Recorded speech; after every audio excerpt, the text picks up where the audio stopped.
कहानी शेर पर सवा शेर। सालों पहले जब जंगल आज की तरह शोरगुल और प्रदूषण से भरे नहीं थे, तब पेड़ों की पत्तियों से छनकर आती धूप और नदियों की निर्मल धारा ही जीवन की असली धुन हुआ करती थी। वही जंगल जो मनुष्यों की दुनिया से दूर अपने नियमों पर चलता था। हर प्राणी अपनी प्रकृति के अनुसार जीता और हर दिन एक नया संघर्ष लेकर आता। इसी घने जंगल में खरगोशों का एक बड़ा समूह रहता था। उनके छोटे छोटे बिल पेड़ों की जड़ों और झाड़ियों के बीच फैले थे। देखने में वे जितने सुंदर और मासूम लगते, उतनी ही गहरी चिंता उनके दिलों में बसी रहती थी। उनका जीवन लगातार डर और असुरक्षा से घिरा रहता था।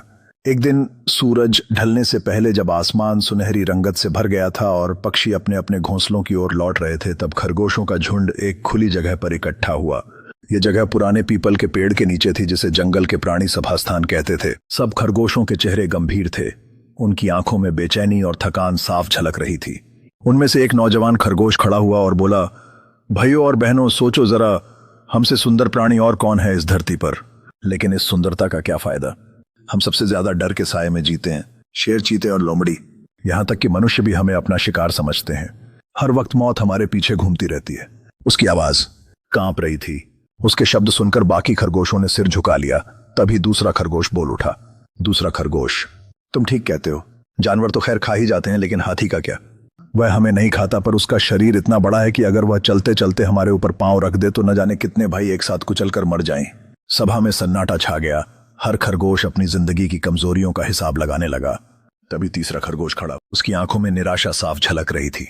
तीसरा खरगोश, भाइयों, सच कहूं तो इस संसार में सिर्फ वही जीवित रह सकता है जिसके पास ताकत है।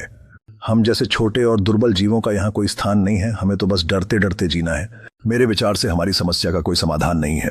सभा में गहरी खामोशी छा गई। सब खरगोश जैसे अपने अपने भाग्य से हार मान चुके थे।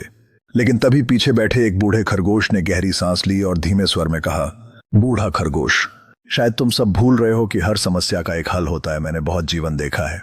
मुझे लगता है कि हमें अब इस दुख से मुक्ति पाने का रास्ता चुन लेना चाहिए, पर वो रास्ता नौकरियात्मक या खतरनाक नहीं, बल्कि हम सब मिलकर कोई नया उपाय ढूंढें। यह सुनकर सभा में खलबली मच गई। एक युवा खरगोश, क्या हम मिलकर एक रास्ता खोज सकते हैं, एक दूसरे का साथ देकर और समझबूझ से कदम उठाकर? जब जीना ही दुख है तो जीने का क्या मतलब? बूढ़े खरगोश की यह बात बाकी सबको भी सही लगी। धीरे धीरे सब खरगोश सहमत हो गए कि वे सामूहिक रूप से नदी में कूदकर जीवन समाप्त कर देंगे। अगली सुबह सूरज की पहली किरणें जंगल में फैलीं। पेड़ों की शाखों पर बैठी चिड़ियां चहचहा रही थीं, लेकिन खरगोशों के समूह पर एक अजीब सी गंभीरता छाई हुई थी। वे सब कतार में चल रहे थे, मानो किसी अंतिम यात्रा पर हों। रास्ते भर उनके बीच फुसफुसाहट चलती रही। नन्हा खरगोश, भाई सच कहूं तो मुझे अभी जीने की इच्छा है, पर अगर सब जा रहे हैं तो मैं भी। दूसरा खरगोश, डर मत, मौत से ज्यादा डरावनी चीज जीना है। वहां शांति होगी। जैसे ही वे नदी के किनारे पहुंचे, वहां का दृश्य मनमोहक था। नीला आकाश नदी की सतह पर चमक रहा था।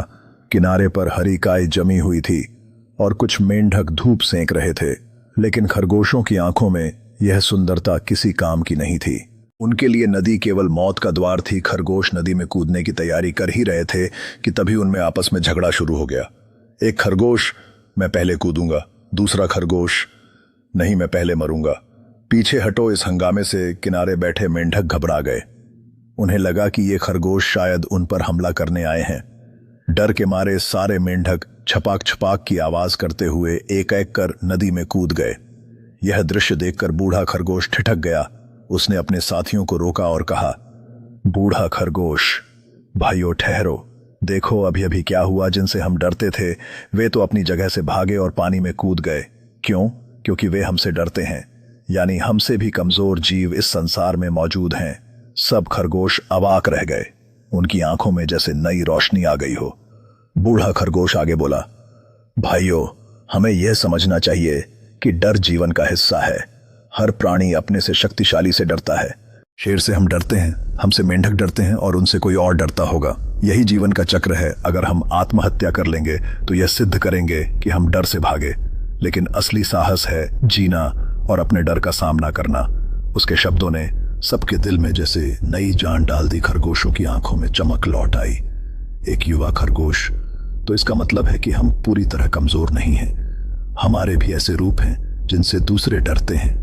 बिल्कुल, याद रखो, हर कोई किसी न किसी से डरता है। यही कारण है कि लोग कहते हैं, शेर पर सवा शेर।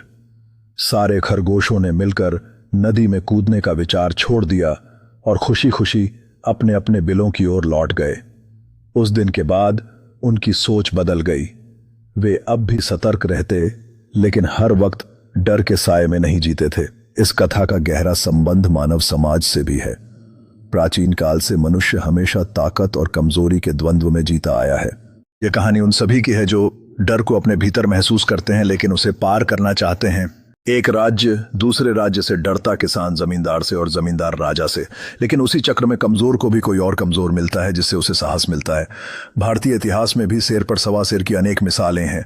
जब सिकंदर ने भारत पर आक्रमण किया तो उसे लगा कि यहाँ के राजा उसके आगे टिक नहीं पाएंगे, लेकिन पोरस ने डटकर उसका सामना किया। मुगल काल में भी छोटे छोटे राजाओं ने बड़ी ताकतों को चुनौती दी। यहाँ तक कि अंग्रेजों के शासनकाल में भी किसानों और साधारण लोगों ने मिलकर स्वतंत्रता संग्राम छेड़ दिया। इसलिए यह कहानी केवल खरगोशों की नहीं, बल्कि हर उस व्यक्ति की है जो खुद को कमजोर समझता है। शिक्षा। जीवन का सच यही है कि डर हर किसी के भीतर है, लेकिन डर का इलाज भागना नहीं बल्कि उसका सामना करना है। कमजोर वही है जो अपने डर को स्वीकार कर हार मान ले, और मजबूत वही है जो डर के बावजूद जीना चुनता है। खरगोशों ने उस दिन सीखा कि वे सबसे छोटे होते हुए भी किसी और के लिए भय का कारण बन सकते हैं। यही जीवन का संतुलन है। अगर आपको हमारा वीडियो पसंद आया है तो एक प्यारा सा कमेंट करें। कृपया लाइक और सब्सक्राइब जरूर करें, और जो भी दोस्त इस तरह के कहानी सुनना पसंद करते हैं उसको ये वीडियो शेयर जरूर करें।